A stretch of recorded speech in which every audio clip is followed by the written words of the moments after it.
Assalamualaikum warahmatullahi wabarakatuh.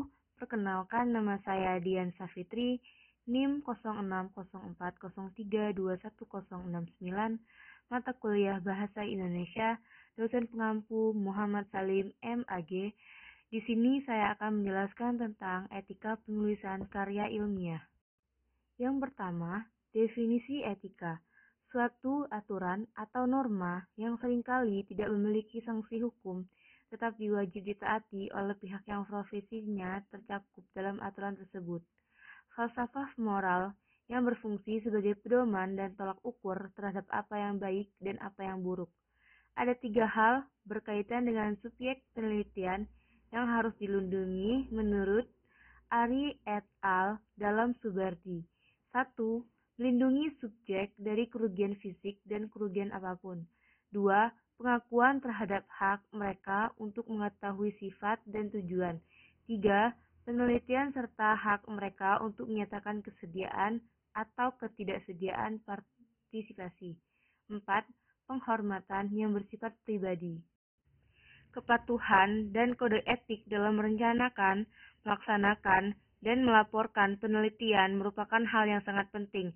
Ringkasan kode etik yang digunakan American Sociological Association Objektivitas. 1. Mengenal keterbatasan dan kemampuannya serta tidak mencoba. 2. Meneliti di luar kemampuannya. 3. Menghargai privasi dan martabat seseorang. 4. Menjaga kerahasiaan subjek penelitian. 5. Temuan disampaikan secara jujur tanpa distorsi. 6. Peroleh informasi atas hak istimewa penulis. 7. Harus menghargai semua bantuan, kerjasama dari orang lain atau sumber lain di mana informasi dipinjam. 8. Harus mencantumkan bantuan keuangan baik dari institusional atau perorangan sponsor. Tidak boleh menerima kebaikan hati, hibah, atau bantuan dalam bentuk lain yang memungkinkan pelanggaran kode etik. 4 hal tabu bagi penulis ilmiah. Yang pertama, mengakui tulisan orang lain. Yang kedua, membuatkan karya tulis atas nama orang lain. Ketiga, menutupi kebenaran dengan sengaja. Yang keempat, menyulitkan pembaca. Etika dan faktor penting dalam penelitian dan tulisan ilmiah.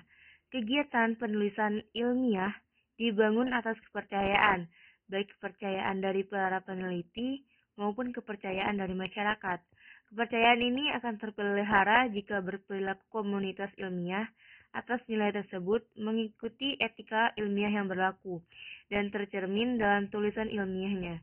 Sebagai pegangan dalam mengikuti etika ilmiah ini, setiap bidang ilmiah, profesi, bahkan publikasi, penelitian mengeluarkan peraturan atau petunjuk etika ilmiah atau profesi atau publikasinya.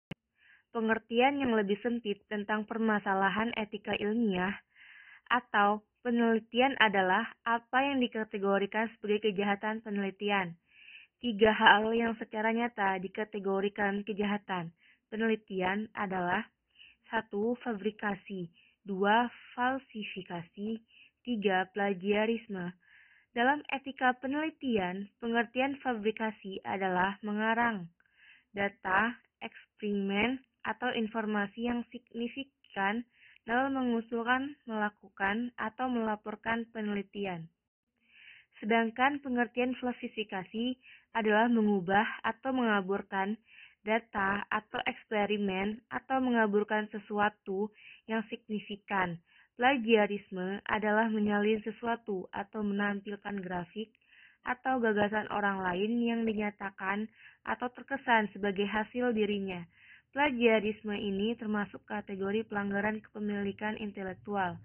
Dari ketiga hal yang secara nyata dikategorikan sebagai kejahatan penelitian tersebut, hal yang kritis yang dapat secara tidak sadar terjebak dalam kategori ini adalah plagiarisme.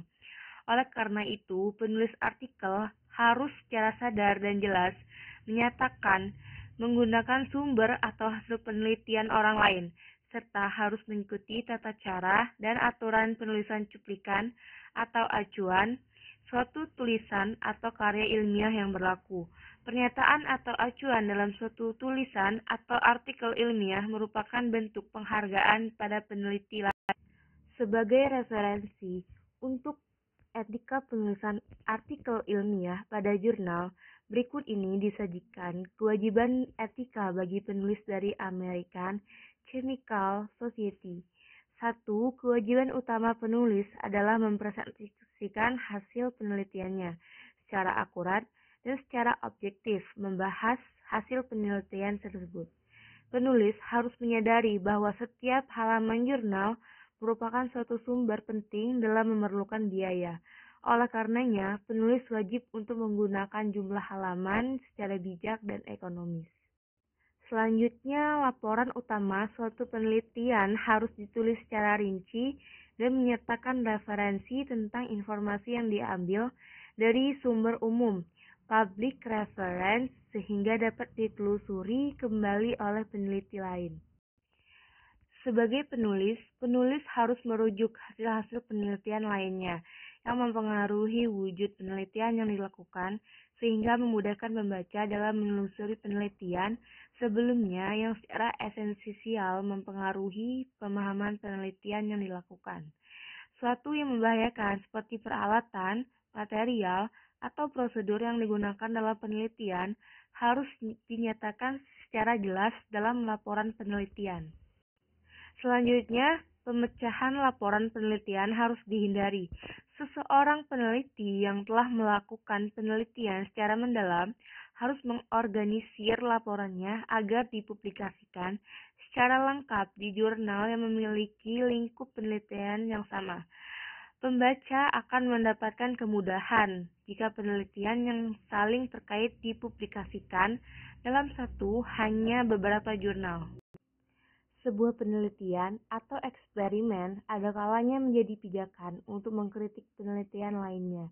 Jika dipandang perlu, kritik tersebut dapat dipublikasikan dalam suatu laporan penelitian. Namun, kritik yang bersifat pribadi atau personal tidak dapat dibenarkan. Penulis pendamping dalam suatu laporan penelitian adalah orang-orang yang telah memberikan kontribusi ilmiah secara signifikan, serta turut bertanggung jawab atas hasil penelitian yang dilaporkan. Kontribusi dalam bentuk lain harus dinyatakan dalam catatan kaki, footnote, atau bagian ucapan terima kasih, acknowledgement. Seseorang yang berkontribusi secara administratif tidak dapat dinyatakan sebagai penulis pendamping. Penulis pendamping yang telah meninggal dunia tetap dicantumkan namanya sebagai penulis pendamping, dengan tambahan catatan kaki tanggal meninggalnya penulis pendamping tersebut.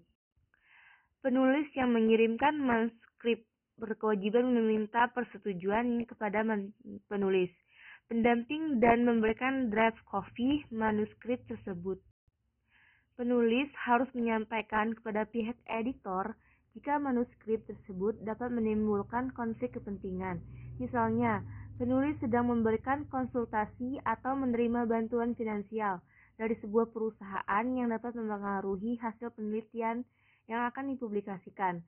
Penulis harus menjamin tidak ada suatu ikatan kontrak atau perjanjian yang mempengaruhi informasi yang terkandung dalam manuskrip.